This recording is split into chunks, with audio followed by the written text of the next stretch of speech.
ఆర్మూర్ బాలిక పాఠశాలలో 14 సంవత్సరాల నుండి ఏజెన్సీ కార్మికులు పనిచేస్తూ ఉన్నారు.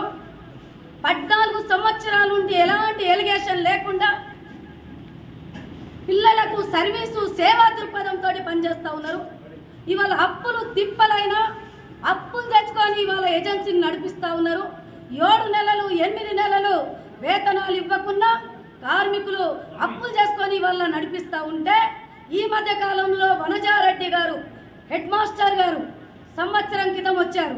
13 సంవత్సరాల నుంచి ఎలిగేషన్ లేని ఒక్క సంవత్సరంలో ఏ ఉద్దేశంతో ఎలిగేషన్ వచ్చిందనేది నేను అడుగుతా ఉన్నాను. ముఖ్యంగా కార్మికులు ఏదైతే ప్రభుత్వం ఉందో ప్రభుత్వం ధోరణి మార్చుకోవాలి.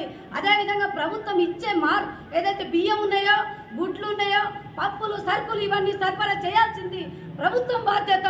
బియ్యం ఇవ్వాల్సింది బాధ్యత హెడ్ మాస్టర్. ఒకవేళ ఏజెన్సీ మీద చర్యలు చేసుకోవాలంటే ముందు హెడ్ మాస్టర్ పైన చర్య తీసుకోవాలి. ఇది ఎంఆర్ఓ గారికి ఎండిఓ గారికి ఎంఈఓ గారికి తెలియదా అనేది నేను అడుగుతా ఉన్నాను.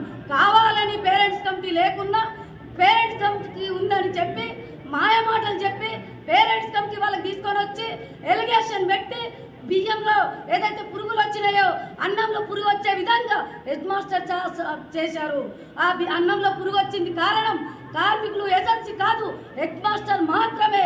ముందు హెడ్ మాస్టర్ గారి పైన చర్యలు తీసుకోవాలనేదే చెప్తా ఉన్నాను.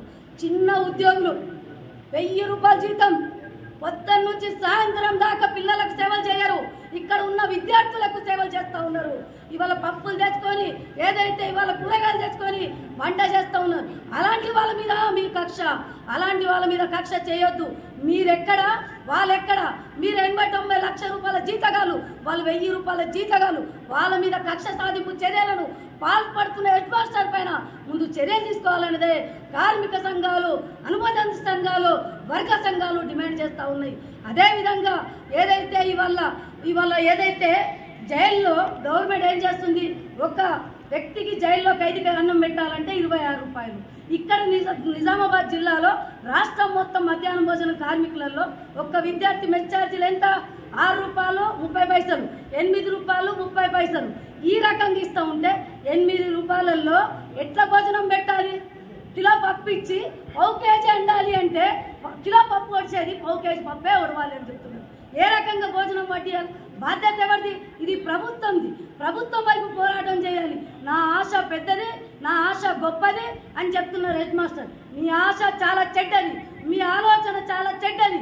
కార్మికుల పైన కక్ష సాధింపు చర్యలు పాల్పడుతున్నారు. వెంటనే మార్చుకోకుంటే ఏదైతే ఈ నెల 18వ తారీఖు ఉందో ఎంఆర్ఓ కార్యాలయాన్ని ముట్టడిస్తాం. అన్ని కార్మిక సంఘాలకు సహకారం తీసుకుంటాం. సిఐటి అనుబంధ సంఘాలకు కూడా సహకారం